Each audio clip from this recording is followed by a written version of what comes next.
അരുവിക്കര പഞ്ചായത്തിലെ 6 ദിവസത്തെ നിരാഹാര സമരം അവസാനിച്ചു. അരുവിക്കര ഗ്രാമപഞ്ചായത്തിൽ UDF വാർഡ് മെമ്പർമാർ നടത്തിയ 6 ദിവസത്തെ നിരാഹാര സമരം ഒത്തുതീർപ്പായി.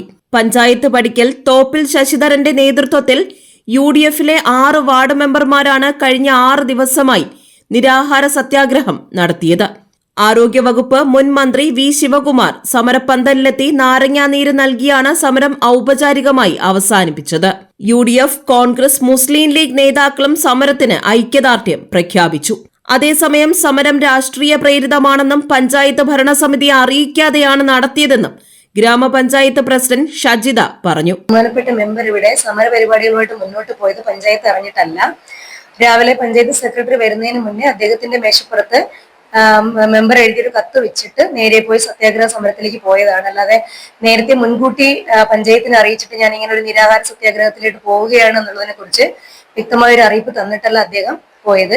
ഇപ്പൊ ഇന്നലെ അതുമായിട്ട് ബന്ധപ്പെട്ട് നമുക്കിവിടെ സെക്രട്ടറിക്ക് കത്ത് കൊടുക്കുകയും സമരം അവസാനിപ്പിക്കണം എന്ന് പറഞ്ഞ് കത്ത് കൊടുത്തതിന്റെ അടിസ്ഥാനത്തിലാണ് ഇന്നവരെ ആ ചർച്ചയ്ക്ക് വേണ്ടിയിട്ട് നമ്മൾ വിളിച്ചിട്ടുണ്ടായിരുന്നത്. ഒരിക്കലുമില്ല, അവരുടെ വിജയമല്ല ഇത്. അവർ വിജയിക്കണമെങ്കിൽ അവർ പറഞ്ഞ ആളെ നമ്മൾ അവിടെ നിയമിക്കണമായിരുന്നു. പക്ഷെ അവർ പറയുന്നത് ആദ്യം നമ്മള് പഞ്ചായത്ത് കമ്മിറ്റി തീരുമാനിച്ചയാൾ അവിടെ നിന്ന് മാറ്റിക്കൊണ്ട് അതായത് മെമ്പർ പറഞ്ഞ ആളെ അവിടെ നിയമിക്കണം എന്നുള്ളതായിരുന്നു അവരുടെ ആവശ്യം. പക്ഷെ അത് നമുക്ക് സാധിച്ചു കൊടുക്കാനായിട്ട് സാധിക്കില്ല.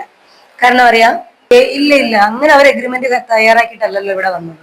അവരുടെ ആവശ്യം അംഗീകരിച്ചു കൊടുക്കണം, അതിനുവേണ്ടി ചർച്ച ചെയ്യണമെന്ന് പറഞ്ഞിട്ടാണ് അവരിവിടെ വന്നത്. അല്ല, ഇന്നലെ തോപ്പിൽ മെമ്പറുടെ ലെറ്റർ പാഡിലാണ് ഇവിടെ അപേക്ഷ എഴുതി കൊടുത്തത് ചർച്ചയ്ക്ക് വിളിക്കണം എന്ന് പറഞ്ഞിട്ട്. അതിന്റെ അടിസ്ഥാനത്തിലാണ് ചർച്ചയ്ക്ക് വിളിച്ചത്.